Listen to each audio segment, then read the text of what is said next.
And when that happens, the term is like the book has been orphaned. The person who brought the book to the company is no longer there to see things through. Maybe someone else will look after it, but maybe they won't care. Maybe they won't understand. That's what motivated Mary and Fiery to write Laura and Rose and say, if I were you, I wouldn't sign this contract.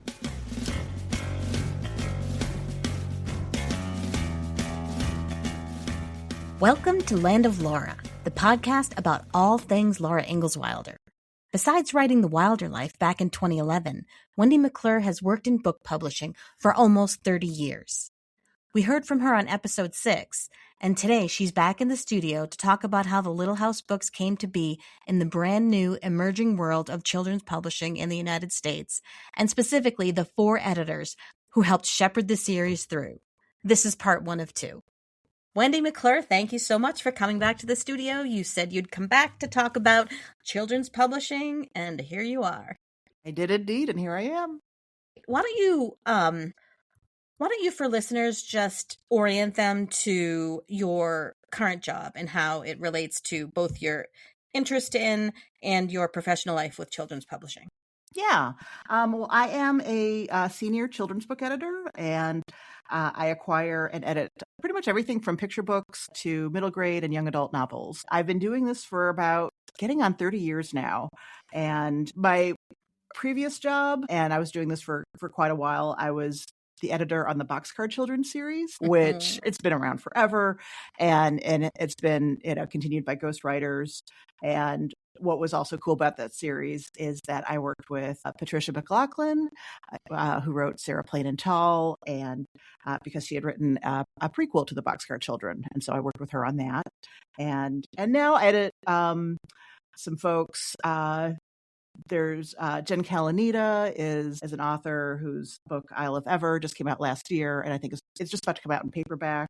Ali Novak, who her YA novel was made into a Netflix series, My Life with the Walter Boys.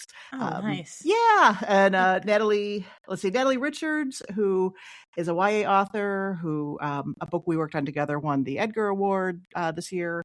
So it's been a really cool year and just been so great working with all these authors. And I'm really kind of into this job now. The first, I would say, decade or so of being a children's book editor, I kind of thought of it as my day job because I was doing this other writing. I was doing, some writing online. I was doing a magazine column. I was doing these books, and I wasn't really writing much for kids. And usually it was just part of the job. I was maybe like developing like Boxcar Children outlines and things like that. And then publishing The Wilder Life, that book, that became kind of a crossover moment where all my worlds came together, like my writing world and then my children's book world and the things in your parents' basement world. Yes, that world too. I forgot about that world. Yes, and then also other things that were kind of related or sort of kind of scratch the same itch. Like I was doing like an anniversary edition of the Boxcar Children. We were editing it, working on it. And so was doing a lot of research on Gertrude Chandler Warner, the original author. So going into some archives. And then the company I was working for was like a century old. And so going through their archives and seeing the books they did, decades ago and coming across things like original artwork by Helen Moore Sewell, who did the original artwork for the Little House books. She had illustrated a book with that company I worked for back in the 1930s, and it was really cool. We were going through some old artwork that they'd had in storage, and I'm like, I've seen that kind of figure in a sunbonnet before, and so all of this helped me really connect the dots between these worlds and children's book world and Laura world, and so I started to see the books in a different light, just kind of from my professional standpoint, and I think it's changed so that whereas like 15 years ago, I was all about going to the home sites and kind of inhabiting, this, Laura world and, and sort of trying to get into the world of the books. Now it's all that kind of behind the scenes stuff about the making of books. I find myself wondering what like conversations at Harper had been like. What's in the contracts? What were the negotiations? Like what kind of decisions were made? And so that's one of my big touchstones now. So what can you tell me about the beginnings of children's publishing in this country? Well, if we look at the post-Civil War era to the early 1900s, which is pretty much, Laura's childhood and Rose's childhoods, there wasn't really a lot of publishing that was dedicated to a children's audience aside from primers, like the McGuffey readers and, the independent reader. And we can really see this reflected in the books themselves. We see the Ingalls family, their reading life. They only have a few books. One of them is Pa's Big Green Book of Animals, The Polar and Tropical Worlds, and Millbank, they have that novel. Laura and her sisters engage with those books. And so it's not really quite accurate to say that they're books for adults because in a way that distinction hasn't been made yet. But it's more that these books were sort of for everyone just because you could only have a couple of them. And I think of this in terms of how Little House on the Prairie, the TV show in the 70s, was kind of a show for everybody. And it was a family show, but it was also because there were only 3 networks. Yeah. And, and so you had to be really sort of broad. And I think maybe it's the same thing if you only had room in your dugout or your worker's cottage for just a couple of books. They better be for everybody. You can't really be too niche there. But then it's fun to go through the books and see these little peeks at their book life. They do get that bundle of Youth's Companions, which a serial from Reverend Alden in the Long Winter, and they really get into reading those. And that was a weekly serial. And that's really in line with how most children's literature was being published at the time. So it was usually like, St. Nicholas Magazine was a big one, and Youth's Companion, and various other things. I mean, also lots of literature was being published in serial form then too. So it follows. But that was mostly what was there for kids. There were books around. Certainly Little Women existed and Tom Sawyer, but it's not like you could go to a bookstore and get them. The few bookstores that were around were in cities. There weren't really libraries around. There wasn't much opportunity to own one of these. So just as an aside, do you know when libraries started to be established? I think in the big cities, it was late 19th century. And then in smaller communities, pretty much from the 1900s up to probably 1940s or 1950s. I went and I looked to see when libraries were established in De Smet and Mansfield. And in both cases, I think the county libraries were established in the 1940s. Apparently there was a library at one of the variety stores in De Smet. I think it was Brewer's store. So, there probably was something like a lending library, but the first libraries were still kind of in their infancy. The public library in Mansfield was in part, Laura helped establish that, from what I understand, or just reading the website. So, I mean, books, what was out there for kids, it was kind of all over the place. You would have like this kind of pulpy stuff. You would have like the Horatio Alger books and dime novels and things that were kind of about cowboys and, were for boys. And then you also had these really sort of moralistic books about just things that were sort of telling kids to be tidy and good-mannered and to be quiet and well-behaved, not very entertaining. And then you had the entrepreneurs. You had, L. Frank Baum was, who wrote The Wizard of Oz. He was sort of, like an entrepreneur, and he was really into, getting like a play made and, all these things. Expanding the brand. Yeah, expanding the brand. We'll go into that a little bit more in a bit. And then like the series books, Edward Stratmeyer created the Rover Boys and the Bobbsey Twins. And so that stuff was not really great quality, but although it was entertaining. So like you really couldn't get stuff that was both like entertaining and high quality like in the same place for the most part. And also there was a lot of stuff being ripped off from the UK, really wholesale. Like actually agents would go over to England and buy books and bring them back and just copy them without paying the company. The copyright laws were just kind of fast and loose. So, so that means the Mother Goose book that Nellie Olson has, and then I think Grace gets a Mother Goose book too. And those were probably just ripoffs from the UK.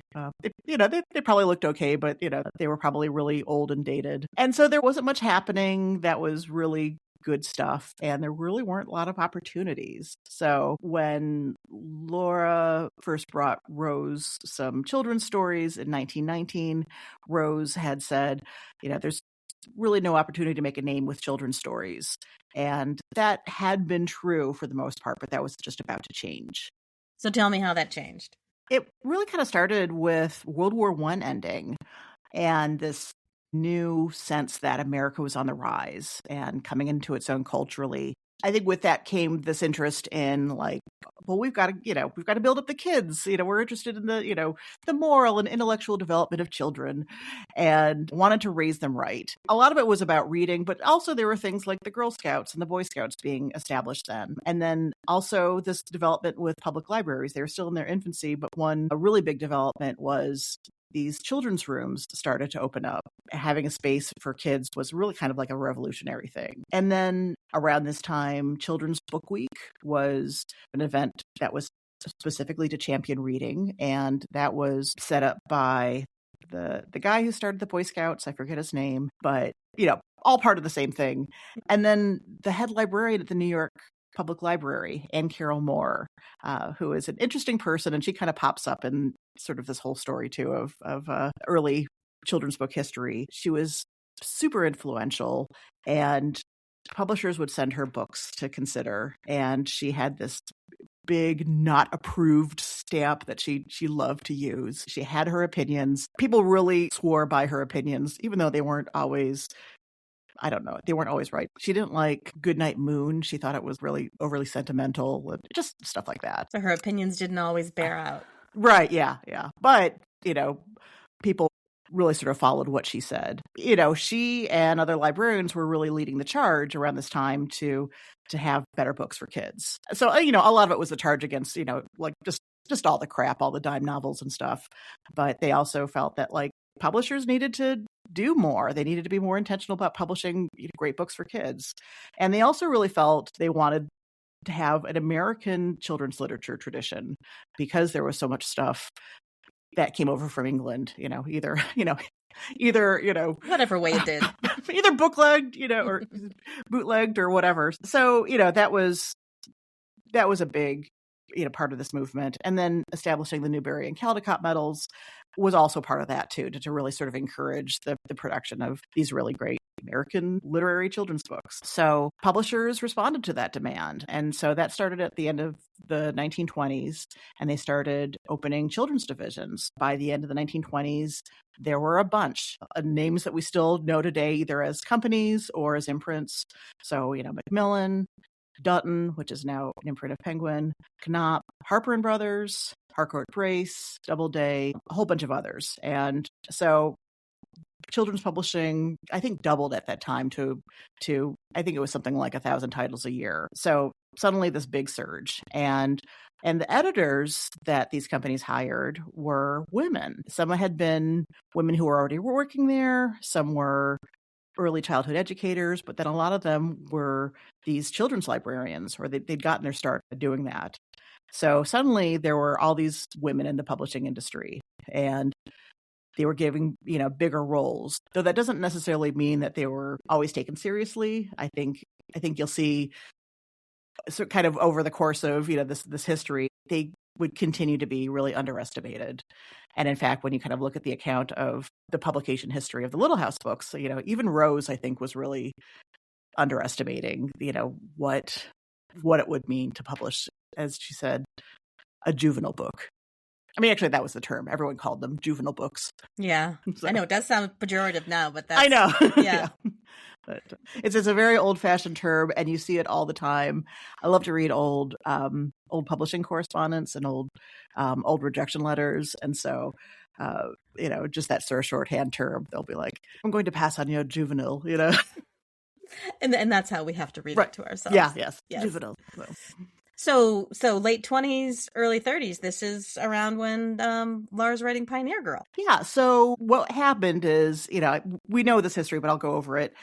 They were trying to sell Pioneer Girl, Laura and Rose, but they were striking out. They couldn't sell it as a book. They couldn't sell it as a serial.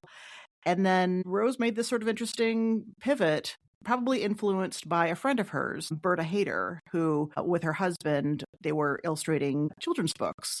So they had gotten their start as artists on the West Coast, and then got into and that's where Rose had met them in San Francisco. Is that yeah, true? Yeah, they're friends from San Francisco. So then Rose was in New York, and then Berta and Elmer were in New York.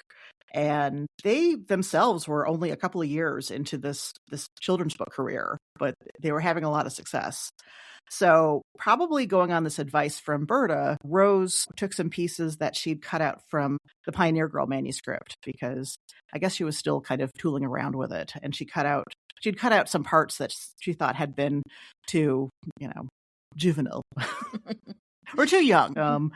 And so she put them together to create what she thought was a picture book story called When Grandma Was a Little Girl. So I suspect from what she had pulled, which were, things like Pa's stories about encountering the bears in the woods and, all those stories. And I suspect that all of those together probably did not really work as a picture book. But whatever the case, this manuscript made its way to an editor at Knopf named Marion Fiery.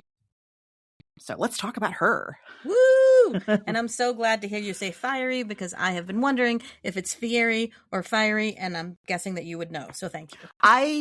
I looked it up. I don't know if it's specifically how Marion pronounced it, but I got some clarification that last name is usually pronounced Fiery. So Marion Fiery, she had been a librarian at New York Public Library. So she had actually been working under this Anne Carroll Moore lady with the not approved stamp. And then she had been an editor at Dutton. And then she had gone from Dutton to Knopf. I was reading, you were reading too, that she was poached from Dutton by Mr. Knopf. And so she was editing picture books, running the children's department at Knopf. So she read When Grandma Was a Little Girl in 1931, and she liked it, and she wrote to Laura asking her to please rework it into a longer story for an older audience. And she also met with Rose, I think, at the Hayter's house to sort of talk about the manuscript a little bit. But basically, what she was asking of Laura to do some revision work, that's known as a revise and resubmit. And so it's something that's actually pretty common when an editor will say, I'd like you to do some work before, we can consider, taking next steps. So the promise of publication, is, you don't know yet whether it's going to happen. So this can be risky that you're putting all this time into something that might not happen, on the writer's end. It's also kind of risky on the editor's end too, because the editor is taking time to give editorial feedback without the author having that sort of commitment, or contract. And so sometimes what can happen is that you'll ask for these revisions. I'm speaking, as the editor, you, the editor, will ask for revisions. And sometimes the author's agent will send that improved manuscript to other editors too. So, that didn't happen, or actually it kind of sort of did, but, we'll see in a second. But yeah, I will sometimes get a submission, and then a few weeks later, the agent will say like, "Oh, we got some feedback, and here's a revision, and what do you think now?" And I'm like, "Oh, who asked for that?" So that's just some inside baseball. You can do things like sometimes like ask for an exclusive, like, "Hey, I'm asking you for this, and please, we'll make this an give it an exclusive consideration period where you won't show it to anyone else, and I'll respond quickly." There are things you can do, but anyway, that can be the situation sometimes. But that's what happened: a revise and resubmit, and Laura sent the manuscript, and Marion liked it, and then accepted it for publication and made an offer for a 3-book contract. Was that common back then to have multi-book contracts? Not really. I think it meant there was a lot of confidence in Laura as an author, in the sense that she could create more stories. I think it was a really important step, because even though this contract, it never came to be, and Laura didn't work with Marion, I think Marion just making that part of the offer and putting the idea of 3 books, into her mind, I think really sort of helped maybe plant the seeds for thinking about the books as a series. We don't know for sure if Marion Fiery was thinking series. Mm-hmm. That's not in there. It's, it could be possible that she thought maybe, they could do they could work with the haters for a picture book, but certainly she was impressed enough to offer the 3-book contract. Yeah. And the first thought I would imagine in Laura and Rose's mind hearing 3 books is, okay, what are those 2 other books going to be? Right. Yeah. So they probably started thinking as early as 1931. So, even though this eventually reached a dead end, I think a lot of stuff got started with Marion, not just the idea of the series, but also, she had some great editorial notes. It was kind of clear that Rose's sense of what a children's book was maybe not right. And Marion really sort of helped set Laura on the right track. She helped give it a version of the title that was close to the final. I think it was Little House in the Woods. Now, maybe not a Little House in the Big Woods, but just doing that title helped center the story and really make it from like a child's point of view. So I think just the work that she did really helped situate the book in a way that made a huge difference. So you said that it didn't all come to fruition. So tell us what happened to Marion.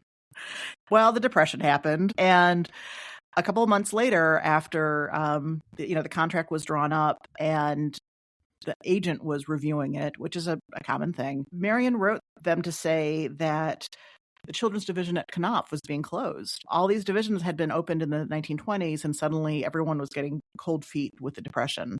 And so suddenly a whole bunch of children's divisions were kind of being shut down. And I think, what that meant was not that the book would be canceled, but that there wouldn't be someone there to really sort of champion the book, really look out for it. And when that happens, the term is like the book has been orphaned, meaning like, the person who brought the book to the company is no longer there to see things through. Maybe someone else will look after it, but maybe not, but maybe they won't care. Maybe they won't understand. So that's what motivated Marion Fiery to write Laura and Rose and say, if I were you, I wouldn't sign this contract, which was really a smart thing. And I can't help but think that her past, she had been at a couple of different publishers by this time, which was a little unusual. I think the industry was still so young that you had a lot of people still in their first jobs, but because she had been someplace else and then she had been poached and picked up to go someplace else, I think she had a sense that these publishing execs really were a little capricious and were like, I want a children's division. No, I don't. Yes, I do. That would continue, that sort of playing around with, the futures of the children's divisions. I think it took a while before people finally were like, okay, children's divisions are here to stay. So what happened then? I think we're coming up to Virginia Kirkus, aren't we? Yes. That's the second editor. And so she was at the children's division at Harper and Brothers. She got the manuscript from the agent who was like, oh, hey, now we have this manuscript that's been developed and we'll send it elsewhere if it's not going to work out at Knopf. Harper and Brothers is still around. And also Marion was really instrumental in calling Virginia and meeting at a hotel near the train station to have tea before Virginia got on the train. And, she had the manuscript and was sort of telling her a lot about the background. This is a part of a famous story that Virginia Kirkus would tell later, where she got the manuscript and she was reading it on the train and she missed her stop because she was just so entranced by the story. What she thought at the time and what she has sort of said, and this is often quoted, is that Little House in the Big Woods is the book that no depression could stop. But, the depression still tried because as we see, what would happen then is it was accepted for publication. It was published in 1932. But then the same thing happened at Harper that had happened at Knopf, which is the children's division sort of like, well, I don't know if we're really going to have a children's division anymore. Maybe we'll still publish the books, but we're not going to really have the separate division. It's not going to be a special thing. It'll just be whatever. And they told they told Virginia Kirkus that, well, we'll give you some kind of job in the department. It won't be children's, but some sort of job in the company. And she was like, no thanks. And she just left. So good move for her. Yeah, it was a good move because it was actually a good move for the whole publishing industry in general. Because what happened next is that she started this whole different enterprise, which is now still known today as Kirkus Reviews. So before her and this enterprise that she had, which was, I think, originally sort of considered like a book promotion service, publishers usually didn't send early copies to reviewers. Reviewers had to wait until the book was out to review it. But that also put booksellers in kind of a tough spot because they were ordering books, of course, before they were out and before they were reviewed. So there was no sense of like, well, is this book going to be big or not? Is this book any good or not? So she came up with this service and this idea like, okay, let's have publishers send advanced reader copies, now known as ARCs, to reviewers and also to booksellers so that they could have a look at the book and then review them. And this service was mostly for booksellers, and it still is, but those reviews now get quoted, they get put on the backs of books, and so it's a big deal. The other funny thing is that Kirkus is now today, and it's been this way for the past at least 20 years, kind of notoriously cranky for their reviews. So like the Kirkus review is usually the first review you get, and it can be a tough one. So when someone gets a good Kirkus review, it's usually great news. And we have Virginia Kirkus to thank for that. Thank you, Virginia. Yes. And then along the way too, she also, made sure that Little House in the Big Woods made it into print. Okay, this gets us to editor number 3, Ida Louise Raymond. So Ida Louise Raymond came about in this weird period when Harper was like, maybe we won't have a children's department after all. And okay, let's have, hey, you're the secretary. Why don't you handle the books? So Ida Louise Raymond did. And actually, as it happened, within the year, Harper was like, oh, oops.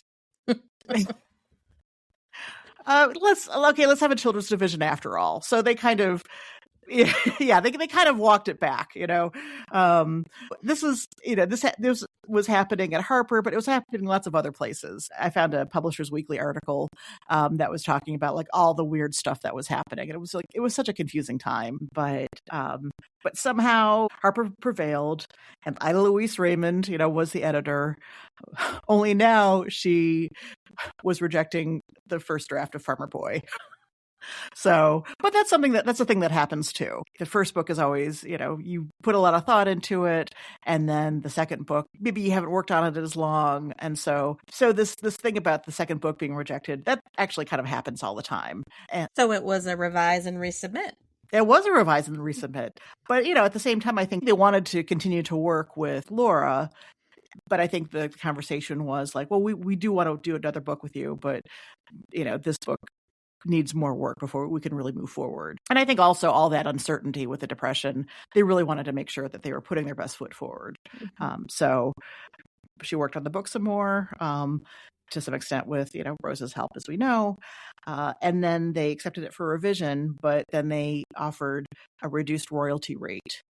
They were doing this to lots of authors. And so she was getting an initial royalty rate, like on the first, I don't know, maybe a couple thousand copies of 5% instead of 10%. That was a little insulting, but also it sort of speaks to like how uncertain the time was. But then I think in some ways, Ida Louise Raymond was probably the editor that Laura would have been closest to because she worked on a number of the books. She worked on everything from Farmer Boy up to By the Shores of Silver Lake. So that's several books. And they met in person at the book fair. Right. They met in person at the book fair, which is actually pretty rare. I think she was the only editor that Laura met in person. I mean, distances being what they are, it wasn't too unusual to not meet your editor if you lived in another part of the country. There are actually authors that I have worked with on multiple books that I have never met in person. A lot of them I do. And now we have things like, Zoom where we can see their wonderful faces. But at the time, it was only Ida Louise Raymond really had that sort of close contact with Laura. Um, And she was with her, you said, up through by the shores of Silver Lake. Yeah. Ida Louise Raymond left Harper in 1940 to raise a child. So good for her. Da-da! Ta-da! That brings us to Ursula Nordstrom, who is a big deal editor. But first, she was like Ida Louise had been to Virginia Kirkus, Ursula had been Ida Louise Raymond's secretary.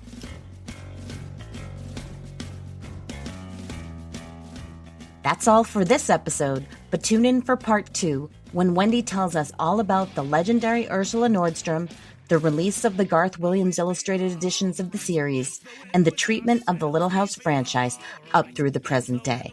Land of Laura is created and executive produced by me, Sandra Hume. Special thanks to Canadian folk punk band The Dreadnaughts for our theme music, and extra special thanks to all the guests, like Wendy, who give so generously of their time and knowledge. I hope to see you next time. Make sure you subscribe to Land of Laura on your favorite podcast channel so you can hear about episodes as soon as they drop. As Pa says, there's plenty more down cellar in a teacup, and as Mom might have said, it takes all kinds of people to make a Little House world.